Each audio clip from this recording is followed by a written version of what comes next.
नमस्कार। आज हम एक काफी संवेदनशील और जटिल विषय पर बात करने वाले हैं।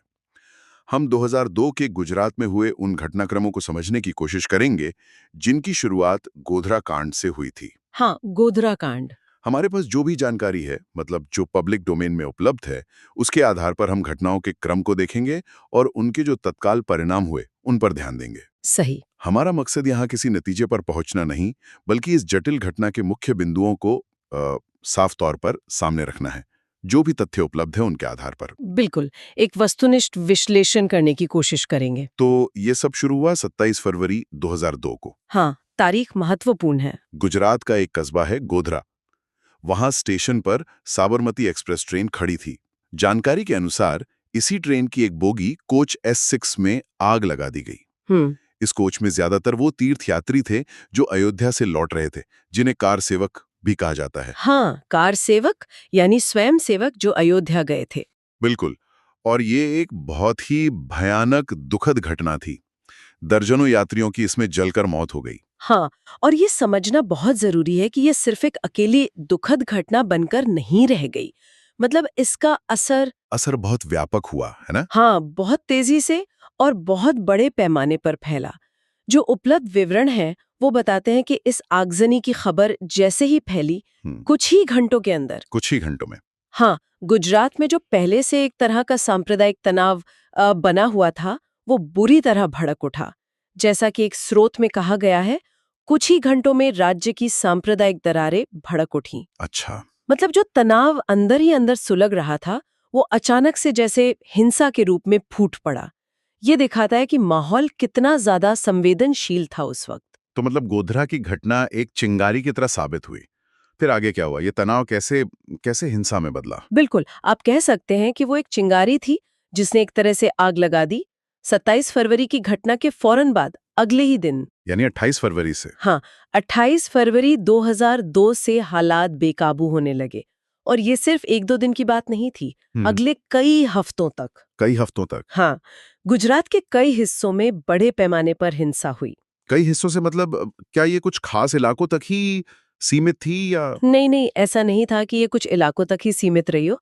जानकारी यही बताती है कि अहमदाबाद, वडोदरा जैसे जो बड़े शहर हैं, हम्म, उनके साथ साथ पंचमहाल, महसाणा, आणंद जैसे कई और जिलों में भी हिंसक भीड़ ने हमले किए। ओह। तो ये दिखाता है कि हिंसा का फैलाव कितना व्यापक था, हम्म, कितना फैला हुआ था ये। हम्म, और कुछ जगहों के नाम तो मतलब बहुत ज्यादा चर्चा में रहे, जैसे गुलबर्ग सोसाइटी और हम्म। नरोदा पाटिया। हाँ, ये नाम सुने हैं। इन जगहों पर जो कुछ हुआ, वो इस हिंसा की भयावहता का, उसकी क्रूरता का प्रतीक बन गया। हम्म, बड़े पैमाने पर घर जलाए गए, लोगों को अपना घर-बार छोड़कर भागना पड़ा, विस्थापित होना पड़ा और सैकड़ों लोगों की जानें गईं। हम्म। हम यहाँ उन घटनाओं के खौफनाक ब्यौरों में नहीं जाएंगे, जाहिर है, लेकिन उनका पैमाना बहुत बड़ा था। ये वाकई एक भयानक तस्वीर पेश करता है। जब इतने बड़े पैमाने पर हिंसा हो रही थी, तो इसका लोगों पर क्या असर पड़ा था? जाने तो गईं, लोग बेघर भी हुए। हाँ, मानवीय प्रभाव बहुत ही गहरा और दुखद था। देखिए, सैकड़ों मौतें तो हुई, सरकारी आंकड़े भी हैं, गैर सरकारी आंकड़े भी हैं। हम्म। लेकिन उसके अलावा हजारों लोग घायल हुए और शायद उससे भी ज्यादा लोग अपने ही घरों से विस्थापित हो गए। उन्हें सब कुछ छोड़कर सुरक्षित जगहों पर जाना पड़ा। राहत शिविरों की जरूरत पड़ी होगी फिर तो। बिल्कुल, रिकॉर्ड्स बताते हैं कि प्रभावित लोगों के लिए बड़ी संख्या में राहत शिविर लगाने पड़े। हजारों परिवारों ने इन कैंपों में पनाह ली। ये एक बड़ा मानवीय संकट था, इसमें कोई शक नहीं। और इस मुश्किल वक्त में क्या कोई मदद के लिए आगे आया? मतलब संगठन या लोग, वो अपनी आपबीती कैसे दर्ज करवा रहे थे? हाँ, देखिए, इस दौरान कई गैर सरकारी संगठन मतलब एनजीओज और मानवाधिकार समूह बहुत सक्रिय हो गए थे। अच्छा। उन्होंने न सिर्फ राहत कार्यों में मदद की, जो कि बहुत जरूरी था, हम्म, बल्कि एक और बहुत महत्वपूर्ण काम किया। वो क्या? उन्होंने पीड़ितों से मिलना शुरू किया, उनके बयान दर्ज किए और जो कुछ भी हुआ था उसका बारीकी से दस्तावेजीकरण किया। हम्म, मतलब घटनाओं को रिकॉर्ड करना। ये तो बहुत जरूरी काम है। हाँ, और ये काम आसान नहीं था उस माहौल में, हम्म। लेकिन ये बेहद जरूरी था। पर ये दस्तावेजीकरण क्यों इतना जरूरी था? क्या सिर्फ आंकड़े जुटाने के लिए? नहीं नहीं, सिर्फ आंकड़ों की बात नहीं थी। देखिए, आंकड़े तो त्रासदी का सिर्फ एक हिस्सा बताते हैं ना। हाँ। हाँ, लेकिन ये दस्तावेज, ये बयान, ये रिपोर्टें, ये उस मानवीय पीड़ा को, उन व्यक्तिगत कहानियों को सामने लाते हैं जो अक्सर सिर्फ संख्याओं में खो जाती हैं। सही बात है। इन बयानों और रिपोर्टों ने दुनिया को ये समझने में मदद की कि जमीनी हकीकत क्या थी। और इससे भी बढ़कर यही दस्तावेज बाद में कानूनी लड़ाई का अच्छा, कानूनी लड़ाई का आधार बने। अगर हम इससे बड़ी तस्वीर में देखें तो ये रिकॉर्ड रखना भविष्य के लिए सबक सीखने और न्याय की प्रक्रिया को आगे बढ़ाने के लिए एक अनिवार्य कदम था। इसने एक तरह से पीड़ितों की आवाज को एक मंच दिया। ठीक है, ये समझ आता है कि पीड़ित और सामाजिक संगठनों ने अपने स्तर पर काम किया, लेकिन जिस पैमाने की हिंसा की बात हम कर रहे हैं उसे रोकना, ये जिम्मेदारी तो प्रशासन और पुलिस की होती है ना? उनकी क्या भूमिका रही? क्या वो उसे रोक पाए? यहीं पर ये मामला और ज्यादा जटिल और कह सकते हैं विवादास्पद हो जाता है। राज्य प्रशासन और पुलिस की भूमिका पर उस दौरान और बाद में भी बहुत गंभीर सवाल उठे। ये इस पूरे घटनाक्रम का एक बेहद अहम और बहस का मुद्दा रहा है। किस तरह के सवाल? मतलब क्या आरोप थे? जानकारी के अनुसार जो आलोचक थे उनका पक्ष ये था कि प्रशासन और पुलिस तंत्र वो इस व्यापक हिंसा को रोकने में पूरी तरह से नाकाम रहा। हाँ, और कुछ मामलों में तो उन पर यह भी आरोप लगे कि वो या तो निष्क्रिय रहे, मतलब उन्होंने कुछ किया नहीं, या फिर उन्होंने जानबूझकर हिंसक भीड़ को रोकने की कोशिश नहीं की। एक तरह की मिलीभगत का आरोप। मिलीभगत, ये तो बहुत गंभीर आरोप है। हाँ, ये बहुत गंभीर आरोप थे, बिल्कुल। और प्रशासन का या सरकार का इस पर क्या कहना था? उनका क्या पक्ष था? दूसरी तरफ बचाव में ये तर्क दिया गया कि हालात बहुत ही अराजक थे, नियंत्रण से बाहर थे। अच्छा। हिंसा इतनी तेजी से और इतने बड़े पैमाने पर फैली कि कानून लागू करने वाली एजेंसियों के लिए उस पर काबू पाना बहुत मुश्किल था। उनका कहना था कि वो सीमित संसाधनों और बेहद तनावपूर्ण माहौल में काम कर रहे थे। तो ये दो बिल्कुल अलग अलग नजरिए सामने आते हैं जो उपलब्ध विवरण है उनमें। तो मतलब एक तरफ नाकामी और मिलीभगत के आरोप, दूसरी तरफ अराजकता और मुश्किल हालात का तर्क। प्रशासन की भूमिका पर एक बड़ा सवालिया निशान तो लग ही गया था। बिल्कुल। क्या इन आरोपों की कोई जांच हुई? क्या कोई कमीशन वगैरह बना? भी हो जाता है। राज्य सरकार ने भी और बाद में सुप्रीम कोर्ट के निर्देशों पर भी कई जांच आयोग और समितियां बनाई गईं। कौन सी प्रमुख थी? इनमें सबसे प्रमुख था नानावती शाह आयोग, जिसका नाम बाद में बदलकर नानावती मेहता आयोग हो गया था। अच्छा, नानावती आयोग। हाँ, इस तरह के जो न्यायिक जांच आयोग होते हैं उनका काम ही यही होता है कि वो घटनाओं की पूरी गहराई से जांच करें, सबूतों को परखें, गवाहों को सुने और फिर प्रशासन या किसी अन्य एजेंसी की भूमिका का एक निष्पक्ष आकलन करें। ये जांचें इसलिए भी महत्वपूर्ण थी क्योंकि इनसे व्यवस्था की कार्यप्रणाली, उसकी क्षमता और सबसे बढ़कर संकट के समय उसकी जवाबदेही पर रोशनी पड़ती है। ये सिर्फ तथ्य खोजने की कवायद नहीं थी, बल्कि ये व्यवस्था में जनता के विश्वास को बनाए रखने या बहाल करने की एक कोशिश भी थी, ऐसा कहा जा सकता है। तो इन जांचों और आयोगों का नतीजा क्या निकला? क्या इनसे कोई जवाबदेही हो पाई? देखिए, ये प्रक्रिया काफी लंबी और जटिल रही, बहुत लंबी चली। हिंसा के बाद के सालों में बल्कि दशकों तक सैकड़ों आपराधिक मामले दर्ज हुए। सैकड़ों? हाँ, सैकड़ों मामले। अदालतों में मुकदमे चले, जांच आयोगों ने अपनी रिपोर्टें सौंपी, कई स्तरों पर पूछताछ हुई। इन सब कानूनी प्रक्रियाओं के चलते कुछ मामलों में दोषियों को सजा भी सुनाई गई। सजा हुई मतलब? हाँ, कुछ लोगों को सजा हुई जिनमें कुछ राजनेता और अन्य लोग भी शामिल थे।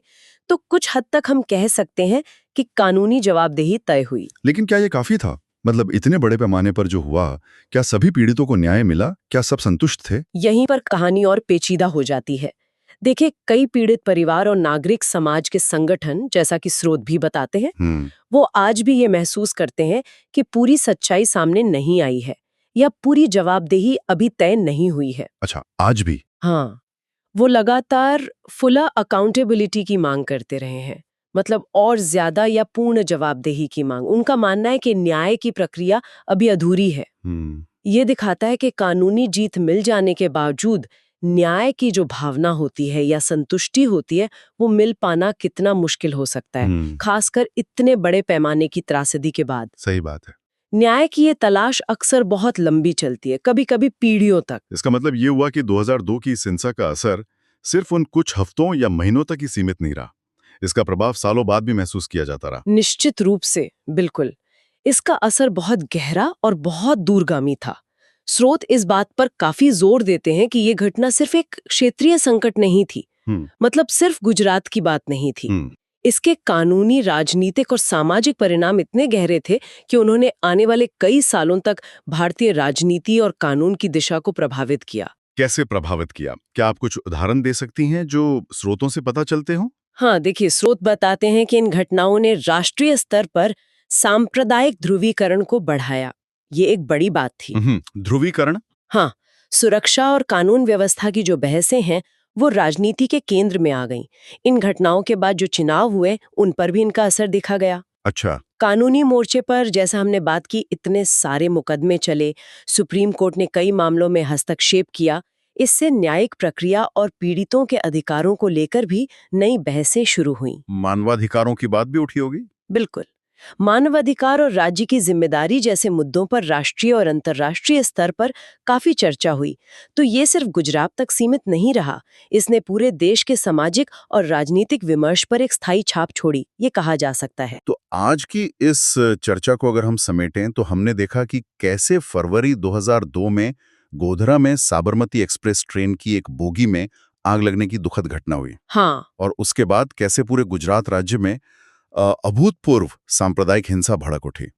हमने बात की कि यह हिंसा कितनी व्यापक थी, अहमदाबाद और वडोदरा जैसे बड़े शहरों से लेकर कई जिलों तक फैली। सही। हमने इसके भयानक मानवीय प्रभाव को समझा, जिसमें सैकड़ों जाने गई, हजारों लोग घायल हुए, विस्थापित हुए और राहत शिविरों की जरूरत पड़ी। बिल्कुल। फिर हमने उस अहम और कह सकते हैं विवादास्पद पहलू पर गौर किया जो राज्य प्रशासन और पुलिस की भूमिका से जुड़ा था, और कैसे उनकी प्रतिक्रिया पर गंभीर सवाल उठे। हाँ, वो सवाल बहुत महत्वपूर्ण थे।